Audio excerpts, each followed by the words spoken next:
Hello guys, once more. Today is Monday, July 24th, and we are going to start the new chapter of The Wonderful Wizard of Oz. I didn't read any chapter on last weekend, and I will repay you with two more chapters this week. Probably one today and another one tomorrow. Okay, let's go. Today is the sixth chapter, if I remember correctly. Uh, they found Dorothy and the Scarecrow found the Tin Woodman, and the Woodman wants a heart because when he became a Iron Man, a metal man, he lost he lost the affection that he had for his future bride, and once he conquered that feeling, and he joined the team. He joined Dorothy and Scarecrow to find the Wizard of Oz and ask him for the heart he so much wants. Okay, let's go. Chapter 6: The Cowardly Lion.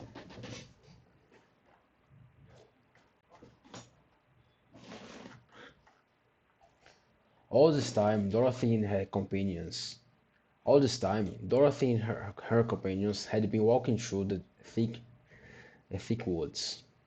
All this time, Dorothy and her companions had been walking through the thick woods. The road was still paved with yellow brick, but this was much covered by the dried branches and dead leaves from the trees, and the walking was not at all good. And the walking was not at all good. There were few birds in this part of the forest, for birds love the open country where there is plenty of sunshine. But now and then there came a deep growl from some wild animal. From but now and then But now and then there came a deep growl from some wild animal hidden among the trees. This sound made the little girl's heart beat fast, for she did not know what made them. But Toto knew, and he walked close to Dorothy's side and did not even bark in return. "How long will it be," the child asked for the Tin Woodman, "before we are out of this forest?" "Before you are out of the forest, I cannot tell," was the answer, "for I have never been to the Emerald City. But the father went there once, when I was a boy, and he said it was a long journey through a dangerous country, although nearer to the city where Oz dwells the country is beautiful. Where Oz dwells the country is beautiful. Although nearer to the city where Oz dwells the country is beautiful. But I am not afraid so long as I have my oil can and nothing can hurt the Scarecrow, while you bear upon your forehead the mark of the Good Witch's kiss, and that will protect you from harm." "But Toto," said the girl anxiously, "what will protect him?" "We must protect him. We must protect him ourselves, if he is in danger," replied the Tin Woodman. Just as he spoke, there came from the forest a terrible roar, and the next moment a great lion bounded into the road. With one blow, with one blow of with one blow of his paw, he sent the Scarecrow spinning over and over the edge of the road, and then they struck the Tin Woodman with his sharp claws. But, to the lion's surprise, he could make no impression on the tin, although the woodman fell over in the road and lay still. Little Toto, now that he had an enemy to face, ran barking towards the lion, and the great beast had opened his mouth to bite the dog, when Dorothy, fearing Toto would be killed, and heedless of danger, rushed forward and shaped the lion upon his nose as hard as she could, while she cried out, "Don't you dare to bite Toto! You ought to be ashamed of yourself! A big beast like you to bite a poor little dog!" "I didn't bite him," said the lion, as he rubbed his nose with his paw where Dorothy had hit it, as he rubbed his nose with his paw where Dorothy had hit it. "No, but you tried to," she retorted. "You're nothing but a big coward." "I know it," said the lion, hanging his head in shame. "I've always known it. But how can I help it? I don't know, I'm sure. To think, to think you're striking as a stuffed man, like the poor scarecrow." "He is stuffed?" asked the lion, in surprise, as he watched her pick up the scarecrow and set him upon his feet, while she patted him into shape again. "Is he stuffed?" asked the lion, in surprise. As he watched her pick up the scarecrow and set him upon his feet, while she patted him into shape again. "Of course he is stuffed," replied Dorothy, who was still angry. "That's why he went over so easily," remarked the lion. "It astonished me to see him whirl so. It astonished me to see him whirl around so." "Is the other one stuffed also?" "No," said Dorothy. "He's made of tin," and she helped the old man up again. "That's why he nearly blunted my claws," said the lion. When the when they scratched against the tin, it made a cold shiver run down my back. "What is the little animal you are so tender of?" "He's my dog Toto," answered Dorothy. "Is he made of tin or stuffed?" "Is he made of tin or stuffed?" asked the lion. "Neither. He's a he's a meat dog," said the girl.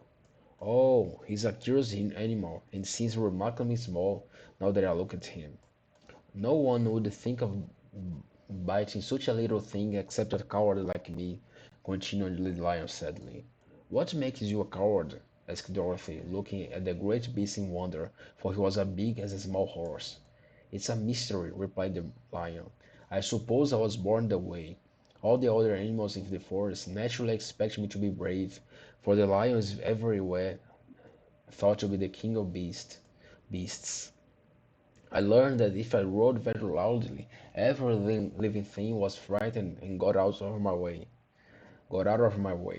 Whenever I have met a man, I have been awfully scared, but I just roared at him, and he was always run away as fast as he could go.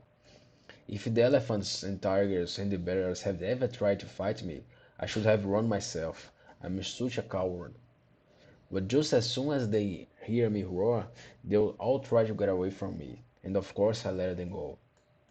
And of course I let them go. I let them go. "But that isn't right. The king of beasts shouldn't be a coward," said the scarecrow. "I know it," returned the lion, wiping a tear from his eye with the tip of his tail. "It is my great sorrow, and makes my life very unhappy. But whenever there is danger in my heart begins to beat but whenever there is danger, my heart begins to beat fast."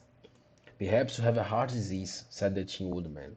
"It may be," said the lion. If you have," continued the Tin Woodman, "you ought to be glad, for it proves you have a heart. For my part, I have no heart, so I cannot have heart diseases."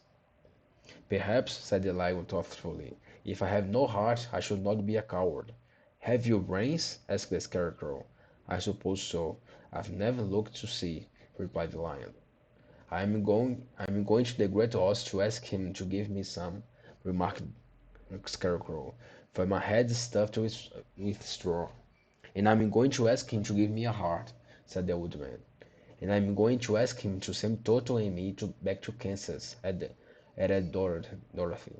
"Do you think Oz could give me courage?" asked the Cowardly Lion. "Just as easily as he could give me brains," said the Scarecrow. "Or give me a heart," said the Tin Woodman. "Or send me back to Kansas," said Dorothy. Then if you don't mind, I'll go with you. I'll go with you. I'll go with you. I'll go with you," said the lion, "for my life is simply unbearable without a bit of courage. You'll be very welcome.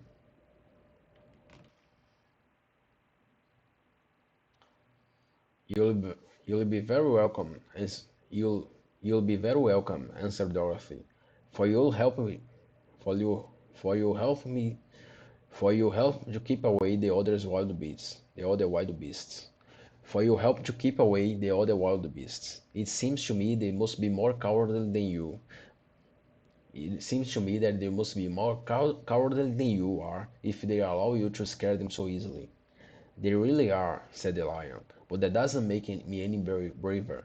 And as long as I know myself to be a coward, I shall be. And as long as I know myself to be a coward, I shall be unhappy. So once more the little company set off upon the journey, the lion walking with stately strides at Dorothy's side. Toto did not approve this new comrade at first, for he could not forget how nearly he had been crushed between the lion's great jaws. But after a time he became more at ease, and presently Toto and the Cowardly Lion had grown to be good friends. During the rest of the day there was no other adventure to mar the peace of their journey. During the rest of the day, During the rest of that day there was no other adventure to mar the peace of their journey. Once indeed the Tin Woodman stepped upon a beetle that was a crawling along the road, and killed the poor little thing. This made the Tin Woodman very unhappy, for he was always careful not to hurt any living creature. As he walked along he wept several tears of sorrow and regret. These tears ran slowly down his face and over the hinges of his jaw, and there they rusted. When Dorothy presently asked him a question, the Tin Woodman could not open his mouth, for his jaw was tightly rusted together. He became greatly frightened at this, and made many motions to Dorothy to relieve him, but she could not understand. The lion was also puzzled to know what was wrong, but the Scarecrow seized the oil can from Dorothy's basket and oiled the woodman's jaws, so, so that after a few moments he could talk as well as before. "This will serve me a lesson," said he, "to look where I step, for if I should kill another bug or beetle I should surely cry again, and crying rusts my jaw, so I cannot speak." Thereafter he walked very carefully, with his eyes on the road, and when he saw a tiny ant toiling by, he would step over it, so as not to harm it. The Tin Woodman knew very well he had no heart, and therefore he took great care never to be cruel or unkind to anything. "You people's hearts," he said, "have something to guide you, and never do wrong. But I have no heart, and I must be very careful. When Oz gives me a heart, of course I needn't mind so much." And that's the end of chapter 6. Tomorrow, or I mean later this day, I'm gonna release this new chapter, chapter 7. Until then,